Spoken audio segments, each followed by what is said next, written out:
સતગુરુ ભગવાન કી જય, સનાતન ધર્મની જય। કે પહેલાં મેં જન્મ્યા, પછી જન્મ્યા મોટા ભાઈ, પછી જન્મ્યા પિતા અને પછી જન્મી માં।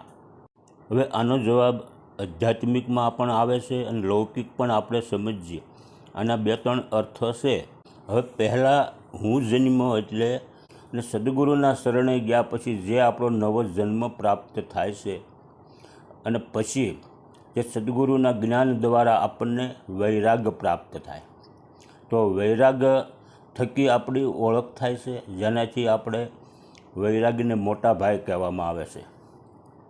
અને વૈરાગ પ્રાપ્ત થયા, વૈરાગ આપણા ઘટની અંદર પ્રગટ થાય પછી પરમપિતા રૂપી પરમાત્મા પણ આપણને એનો અનુભવ થાય એટલે એનો જન્મ થયો ગણાય છે। અને પછી જન્મી માતા, માતા એટલે પ્રેમલક્ષણા ભક્તિ, જે પરમાત્માની નજીક રહેશે, જે ભક્તિને માતા પણ કહેવામાં આવે છે, એટલે ભક્તિરૂપી માતાનો જન્મ થાય છે।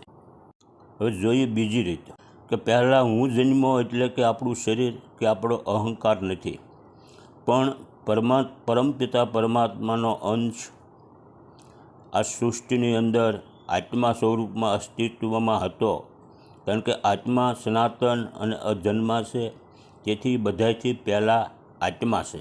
અને પછી જન્મે મોટા ભાઈ, એટલે કે આત્મામાંથી સૌથી પહેલાં બુદ્ધિ અને વિવેકનો જન્મ થયો છે, જે આ સૃષ્ટિ ચલાવવામાં મોટા ભાઈ તરીકે સાબિત થાય છે। કે આ સંસાર ચલાવવા માટે બુદ્ધિયોગ સૌથી મહાન કહેવાય અને મોટો ગણાય, જે બુદ્ધિથી સંસાર ચાલી રહ્યો છે।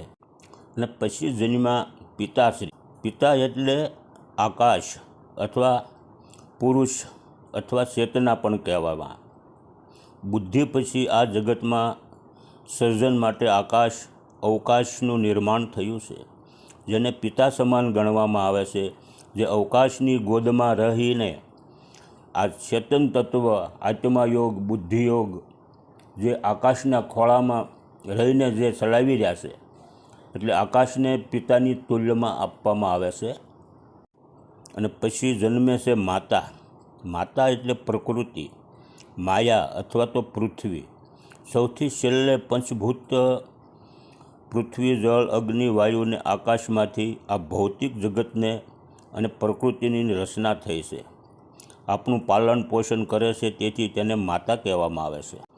અને સૌથી ટૂંકું કહીએ તો સામાન્ય આ દુનિયામાં પહેલાં માતા પિતા આવે છે અને પછી સંતાન આવે છે, પરંતુ આધ્યાત્મિક દૃષ્ટિએ સૌથી પહેલાં આત્મા પ્રગટ થાય છે, એટલે તેમાંથી બુદ્ધિ એટલે કે મોટા ભાઈ, આવી રીતે ચેતના આકાશ અને આકાશરૂપી પિતા અને છેલ્લે ભૌતિક પ્રકૃતિ માતા બનીને આવે છે।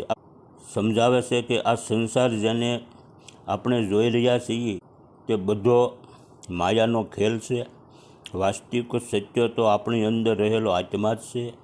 સતગુરુ ભગવાન કી જય, સનાતન ધર્મની જય।